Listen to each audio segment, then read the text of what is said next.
12:03, and we have 30 participants. Maybe we'll start from here. Thank you all again for joining today's presentation. In this presentation, I will be briefly going over the present and the future brachytherapy that's more personalized, that's happening in our Odette Cancer Center. And you will see the overall glimpse of our program in this presentation. In that regard, I will be mainly talking on the gynecological, prostate, skin, and biliary brachytherapy program we have, and sort of future developments that we can expect in terms of these different areas, target delineation, treatment localization, conformal dose distribution, and efficiency and automation. So our brachytherapy OR suite, we can see here where these treatments happen, and we are a very busy program. We treated last year 18 patients with a total of 780 treatments. Besides those treatments, we have a bunch of other processes or other cases that go through this BGOR. Out of those 780 brachytherapy treatment, we had 53 low-dose rate brachy for prostate and 226 high-dose rate prostate brachytherapy treatments. Similarly, we did 240 vaginal valve treatment, 180 MR-guided interstitial and intracavitary treatments, and 82 skin and penile brachy cases. And from this year, we have added biliary brachy program. So we can expect more numbers that needs to go through this BGOR. Keys to operations, therefore, is knowing the activity in this space and the workflows with great detail.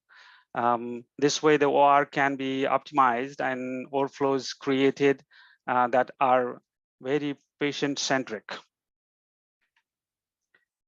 We can see here our MR image-guided brachytherapy suite, where one side has the current treatment room, OR room, and then the other side that's less grayed out there. We can see the MR space, MR imaging suite, which is actually itself designed to have OR capacity. It's shielded with lead, and it has the RF keys built in so that there is no interference of MR field there. And we can convert this room into the OR room, operating room, where we can treat the patients. And these two rooms are connected with shielded door through which patients get transferred between those two rooms. So let's just start with the gynecological brachytherapy. In the gynecological brachytherapy, we are mainly treating the vaginal walls and cervix and endometrial cancers. Up until 2016, orthogonal films were used to check the applicator placement for treatment planning. As we can see here in the picture, AP radiograph and lateral radiograph. So there, the treatment or these radiographs, as we can imagine, they were limited to evaluating applicator positions related to the marker sheets in the cervix. We can see here, and surrounding bony landmarks. we could not tell if this tandem is even inside the uterus. Forget about the tumor, where is tumor, or where are the organs at risk. If we don't even know whether this plan is or implant is good. So it's very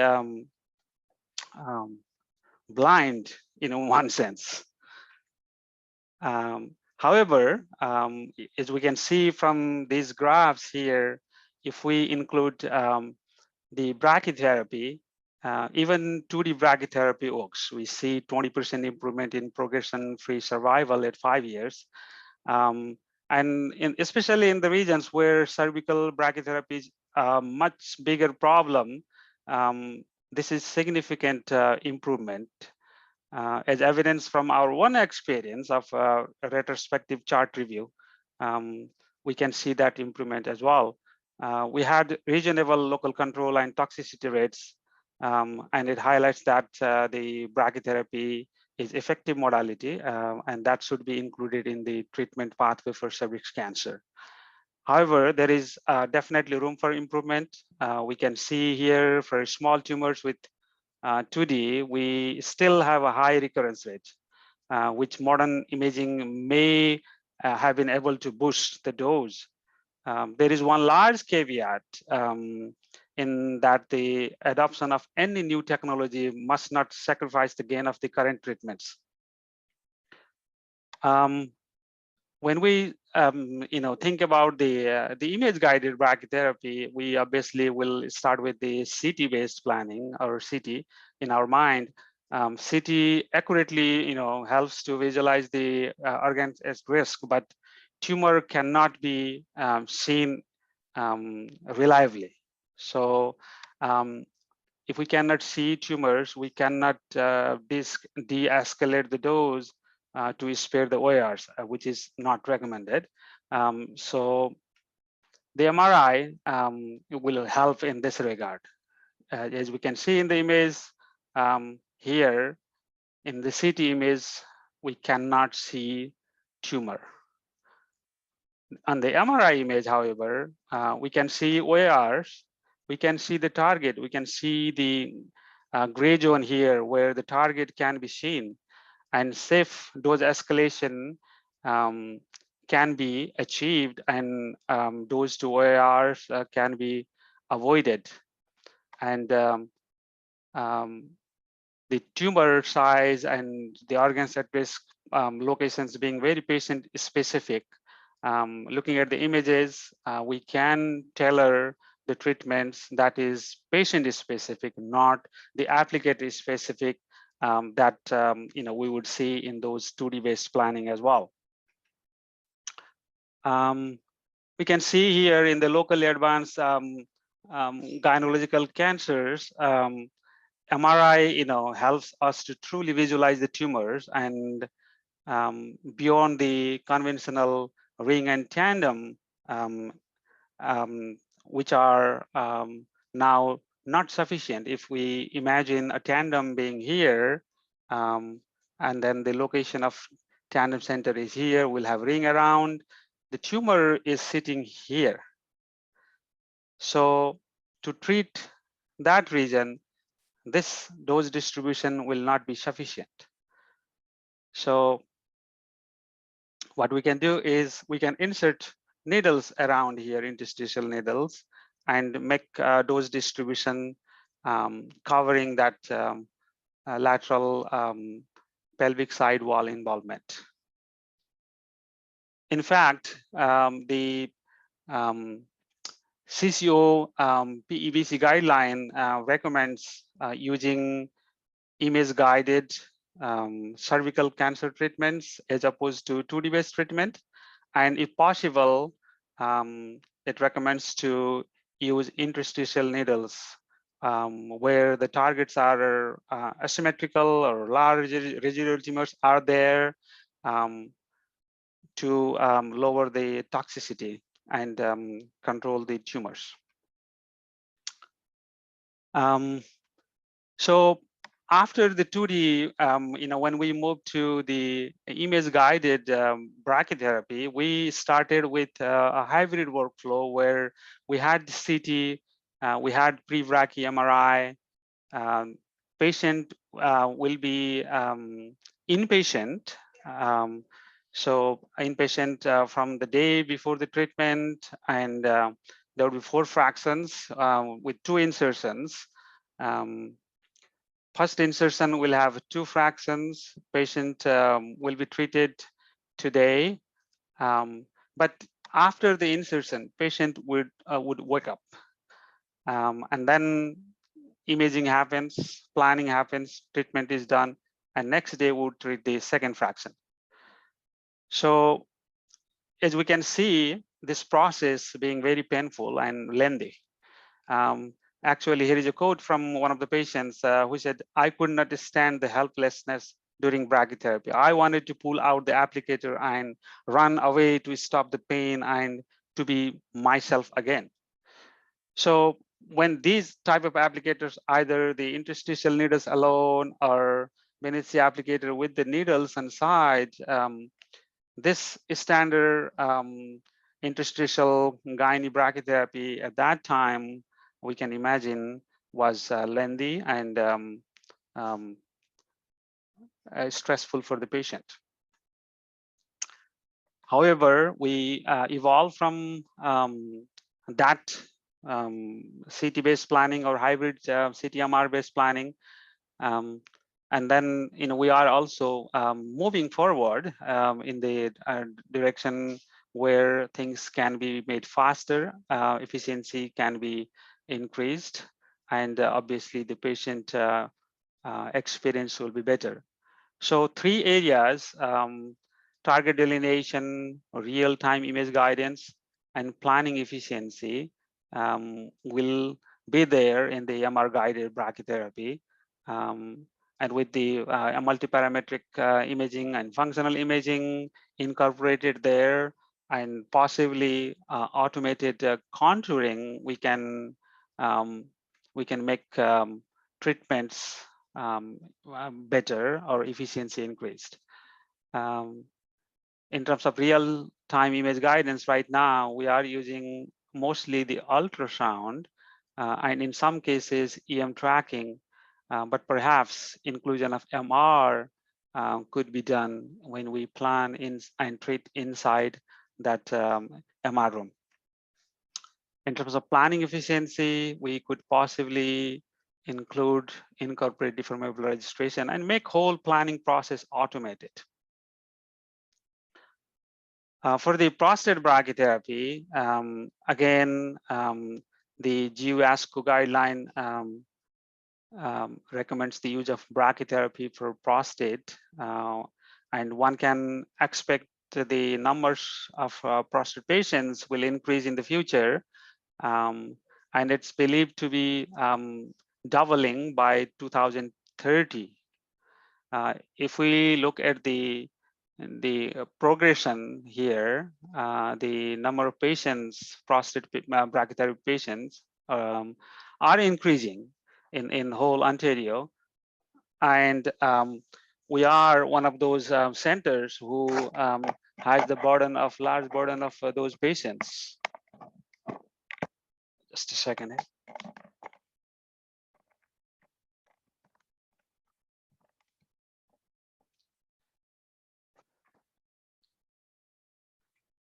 All right. So the right now we have a different workflow, but not long ago we had this CT-based workflow, and many centers might still have this workflow where catheters are inserted to the patient, and at the time of CT, those catheters would move and had to be adjusted, and then planning and QA just before delivery also we had to adjust the catheters, and total time for in this process would be 6 hours. But once we adopted the ultrasound based planning where a patient would not wake up, it's a live planning, intraoperative planning, in catheter insertion to finish treatment removal, the applicator removal would take less than 2 hours. Actually, most of our treatments are done within 90 minutes, 1.5 hours. So it's much efficient. The other point worthwhile to mention here is CT-based planning. This is the planned dose distribution, and these catheters move from the location where they were um, even after insertion before CT simulation, or after the CT simulation where we have this planned distribution, and during the treatment, if we put the location of these needles where they are just before treatment, we can see the target is grossly missed. So catheter insertion and treatment delivery without the patient being moved was possible with the intraoperative ultrasound-based planning, where the median shift of only 0.7 millimeter was found, the catheters, as opposed to 10.5 millimeter with the CT-based planning. How we are progressing in the prostate HDR with the ultrasound guided prostate HDR, we are treating intraprostatic boost patients. We have the salvage patient, and we are doing monotherapy as well. So here, the dominant intraprostatic lesion, we can contour an MRI space and fuse with ultrasound image that we are doing right now. And then we plan catheter digitization, and planning is done. However, this catheter digitization can be automated. We have already a very robust workflow for MR to ultrasound fusion. Although one could argue that that fusion is difficult, or maybe not, it may be suboptimal, because we are contouring two different spaces, and those contours are very different.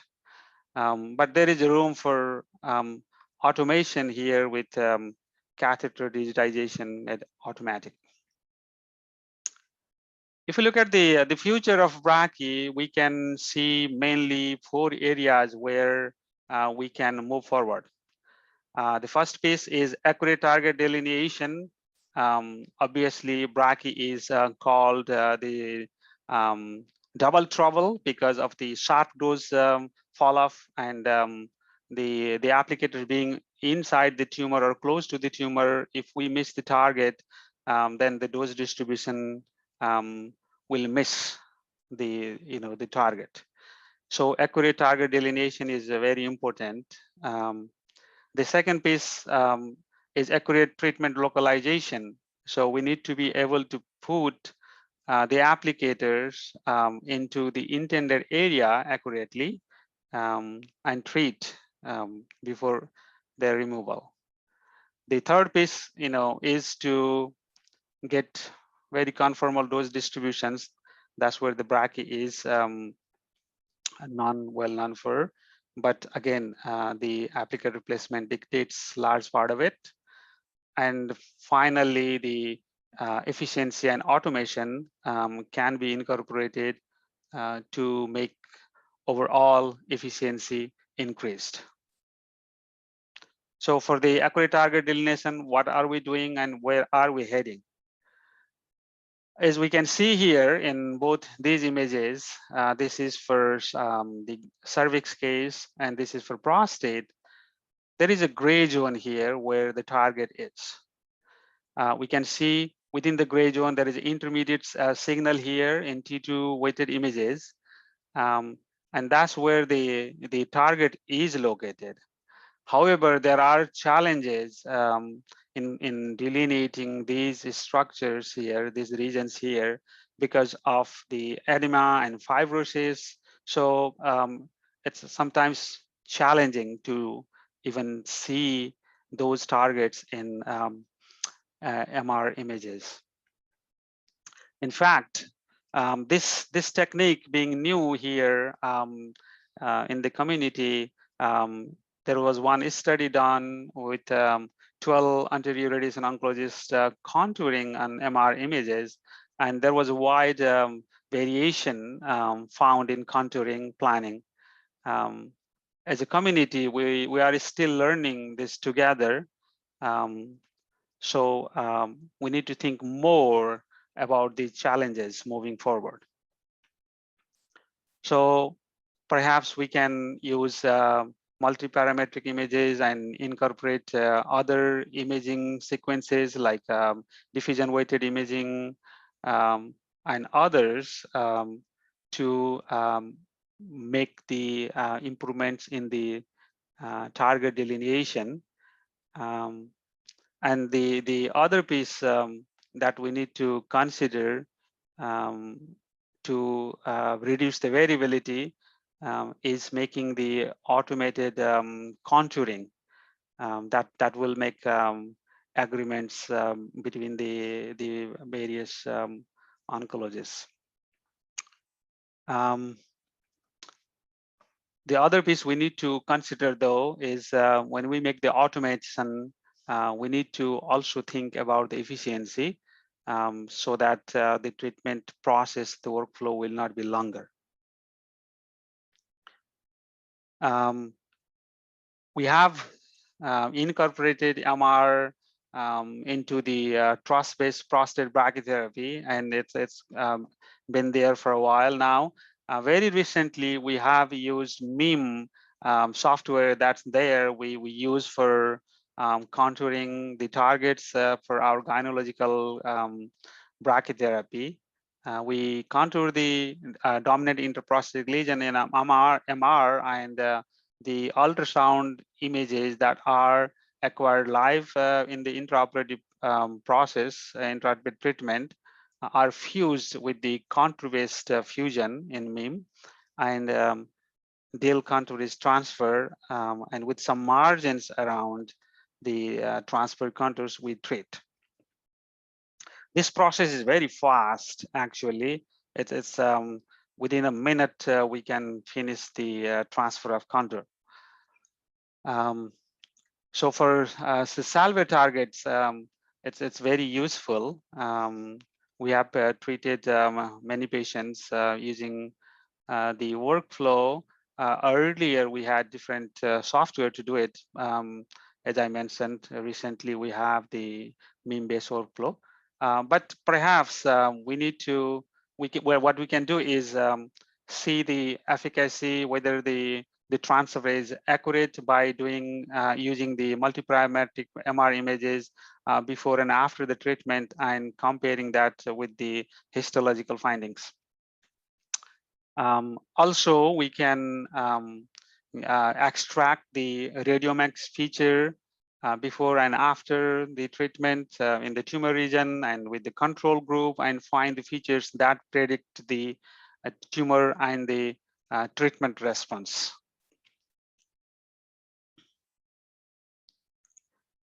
There is another component that we have not frequently used in our workflow, that the ADC map in the image.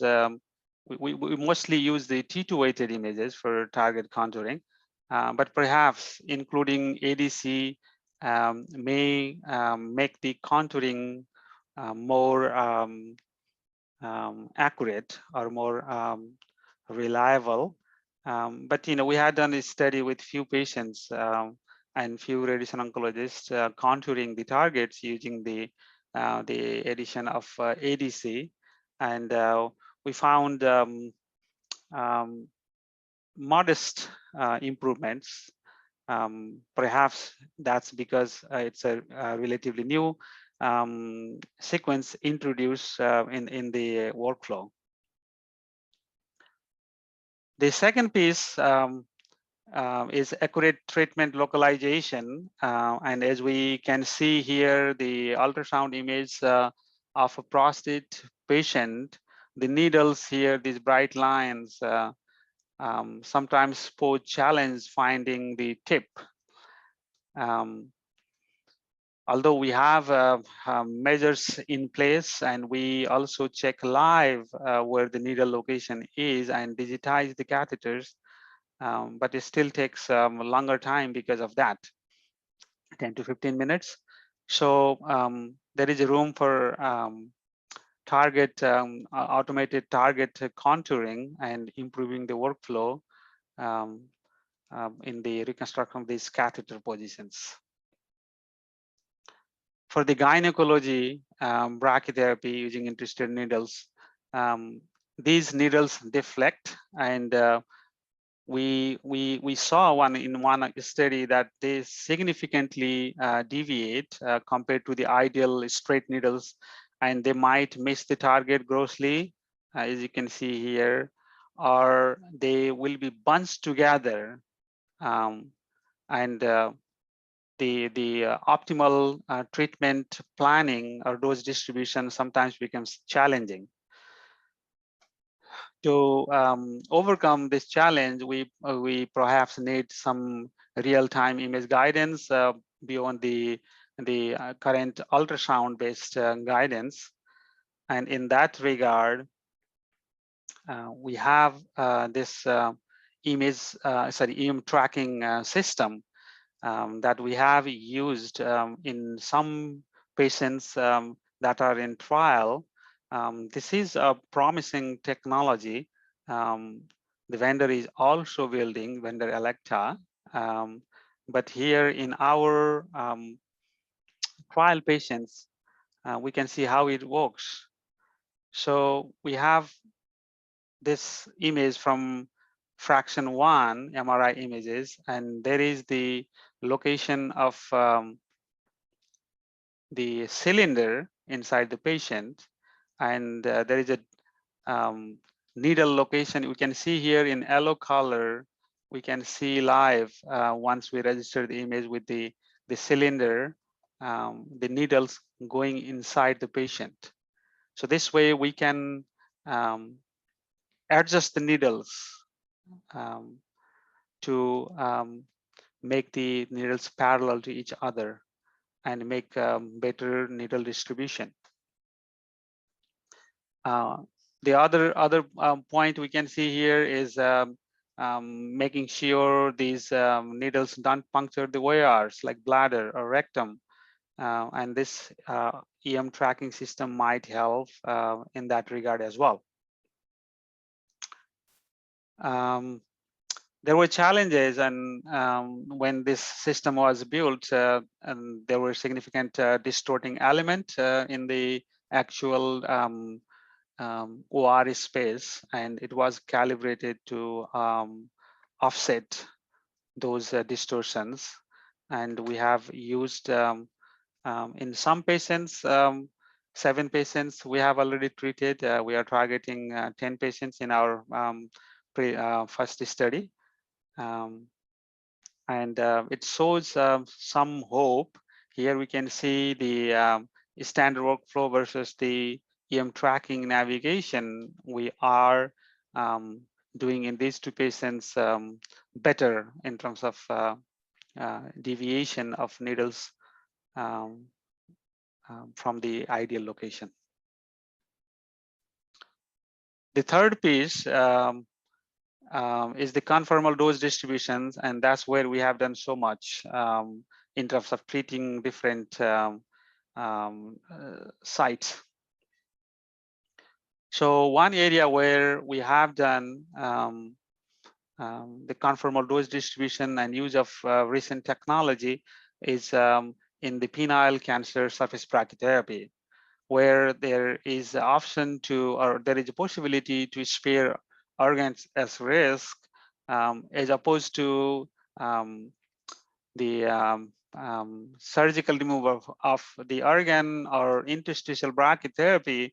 We can design custom applicators, the surface applicators, and the catheter placements are optimized and treated with 36 gray in 10 fractions at 5 millimeter depth, with the surface dose being less than 42 gray.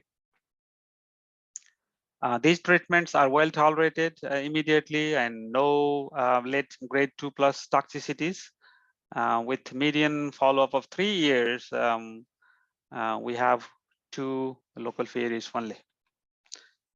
We can see here the whole workflow where the molds are created, transcribing the patient anatomy into a digital design space is sometimes challenging.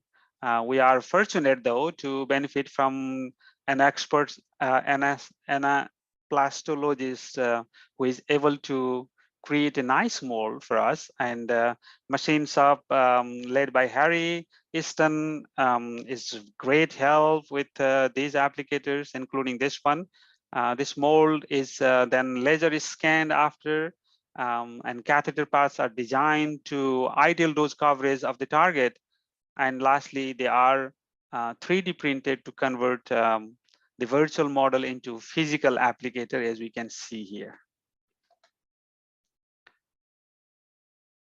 Another location where we have done patient-centric surface brachytherapy is in the treatment of chronic psoriasis. All 10 fingers of the patient were treated with 8 catheters per finger. They were designed, the paths were designed, and they were designed in such a way to match the contour of the patient here, and treated. It was really good experience for the patient. We had designed some shielding because patient was relatively younger, and we actually use all possible channels, 40 channels that we had in our afterloaded treatment delivery system. Another area or another patient where we have done the patient-specific, very patient-centered treatment was for Paget disease. This disease, after the treatment, we can see very nice treatment outcome here. The applicator was massively big, and we used 31 channels to treat this patient, and these catheter paths were carefully designed with the help of Harry Easton in machine shop, and the treatment depth that were variable, and the piece of the applicator, actually here is a second piece attached here. They were very nicely designed, and the treatment, so the dose distribution was very nice. Another location where we have done the conformal dose distribution, where we can obtain conformal dose distribution and spare organs at risk like eye and lens, is the skin brachytherapy in the forehead region, or close to or around the eye in face. If we were to use the other treatment modality, it would be the external beam radiotherapy, and then the eye dose, as you can see here, would be higher compared to the brachytherapy. The shielding, that, you know, the conformal dose distribution that comes from brachytherapy is further added in organ at risk sparing by using special design where we can make room or the areas to shield the eye with tungsten powder that is much denser than the lead. And for the needle placement, you know, a spatial design and very smooth path needs to be created, and considerations for possible source obstructions needs to be considered. So machine shop with Harry Easton's help is very useful in creating these applicators that is patient tailored. In fact, very recently, this design that we have here was a runner-up in worldwide competition for the use of 3D printing for the application with the patient. And our submission, additive manufacturing of custom applicators for treating skin cancer patients using brachytherapy, was a runner-up.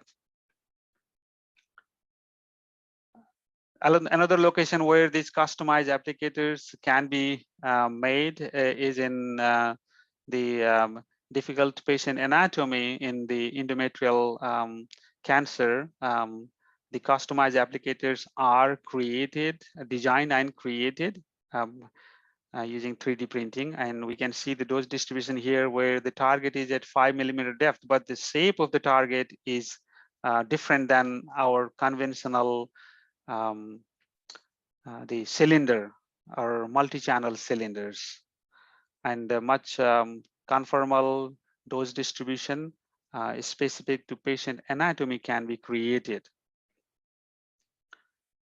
The last addition in our brachytherapy program, as I mentioned before, the biliary brachytherapy, where we actually use MR-guided treatment, was possible, again, with the help of machine shop to localize this catheter by creating this piece here, which nicely holds the catheter without pinching in the catheter there. And we were first in Canada to use MRI in this treatment. This moment was very joyful to us too. And there is a little video that was out in the public domain in April. I will play for you guys.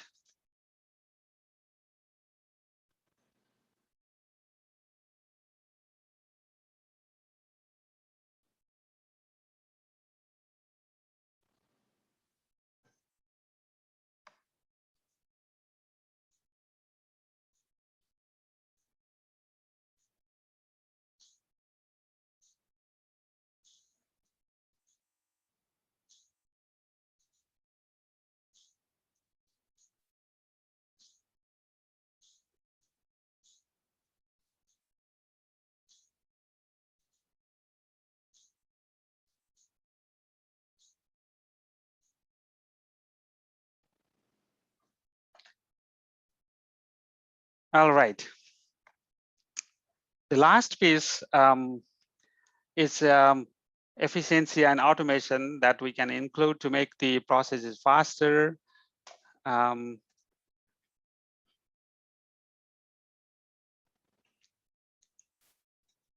Okay, here is a question I will answer later on, but let me finish the presentation first and I will reply here. So for the efficiency and automation, happened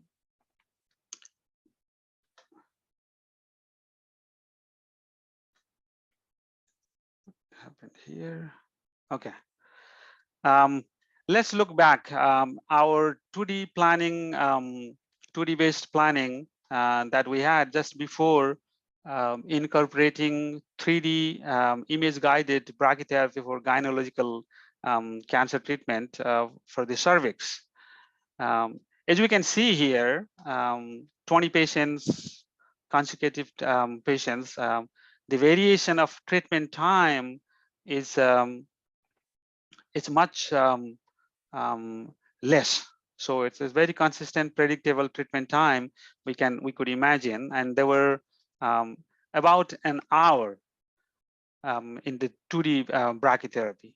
However, once we included the MR guided brachytherapy, which was inpatient, inpatient treatment, there is large variation we can see here. If we look at 20 consecutive patients, and treatment time is much longer, about 6 hours.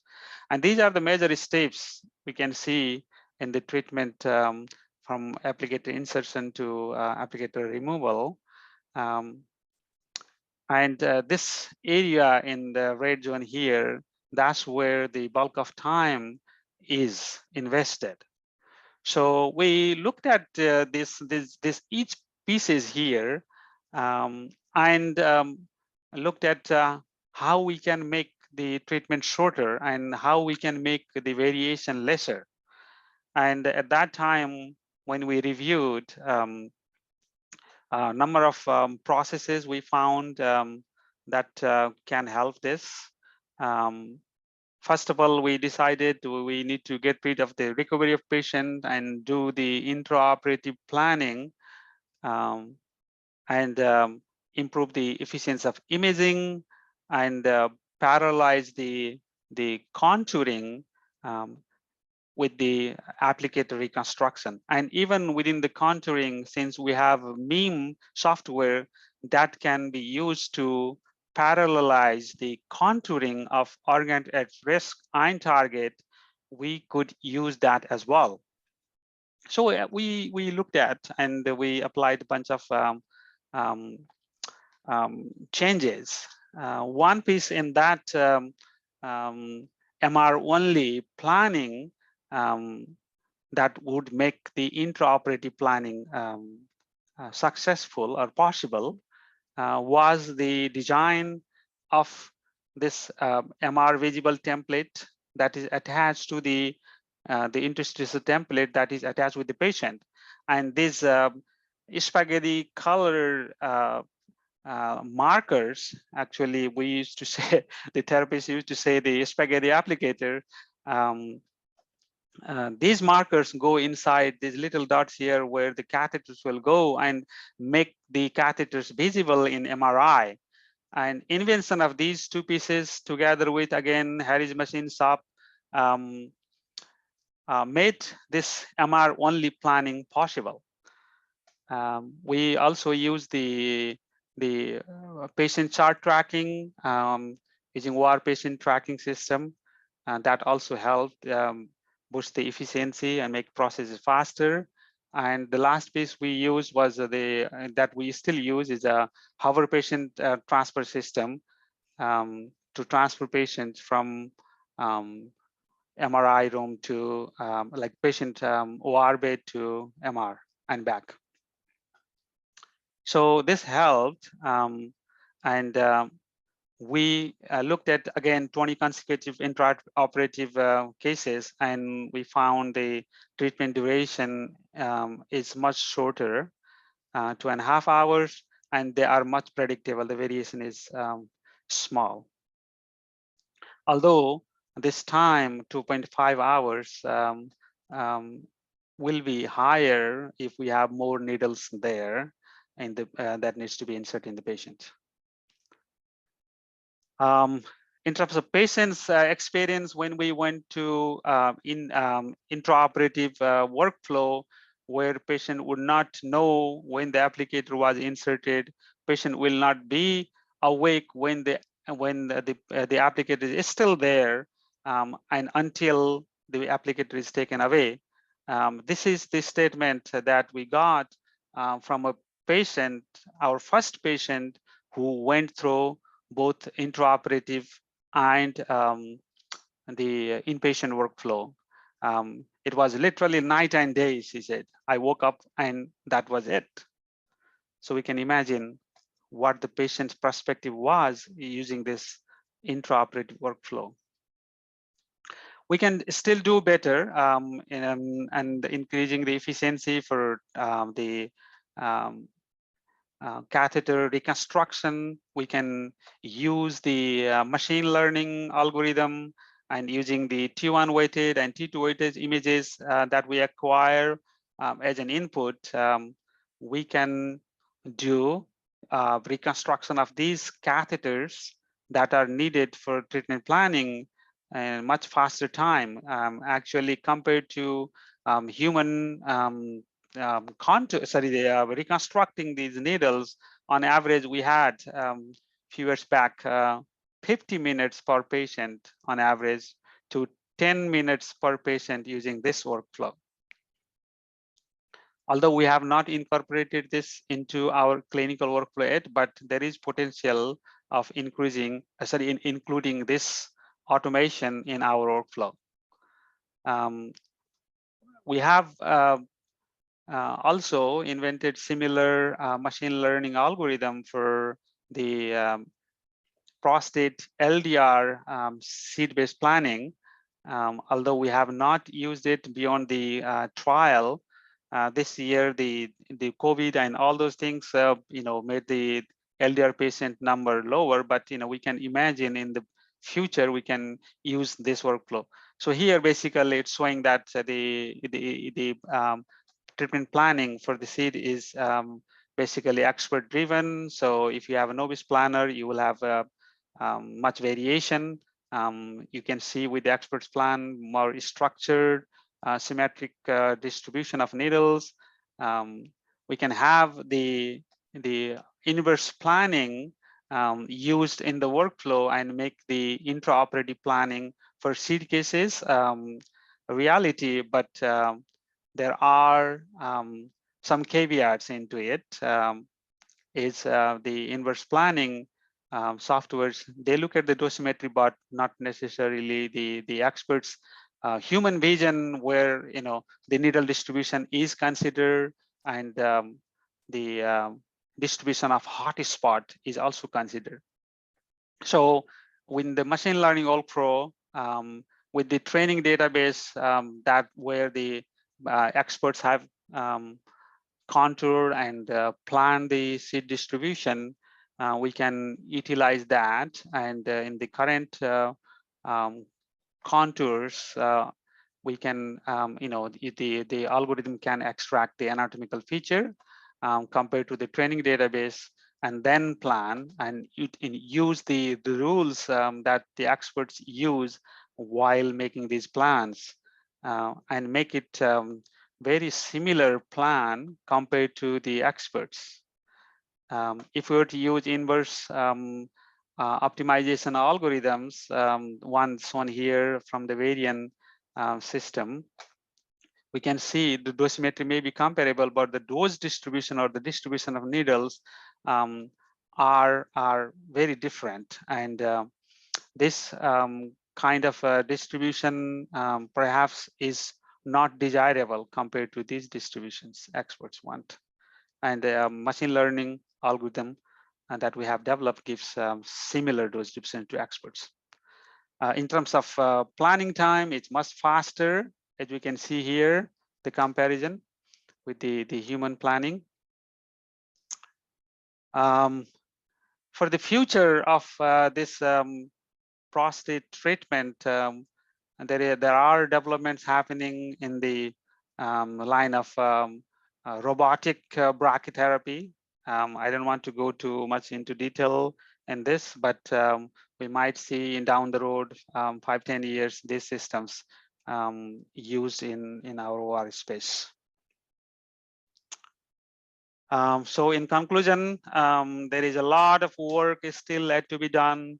Brachytherapy still lags behind. It's a big brother external beam radiotherapy in many ways, but it is going through a growth spurt through innovations in target delineation, image guidance, and patient-specific applicators and dose distributions. I truly believe we will be able to improve the quality and cost effectiveness of brachytherapy, thereby improving the quality of life of our patients, which are the ultimate focus for us. With this picture, where we whole team here at that time when we won the team award here in Sunnybrook, I would like to thank everybody which are here in the picture and which are not included in this picture. We are very interdisciplinary team, where the nurses, the booking team, patient booking team, physicists, physicians, therapists, we all work together and make patient treatment the best treatment. Thank you all. Any questions?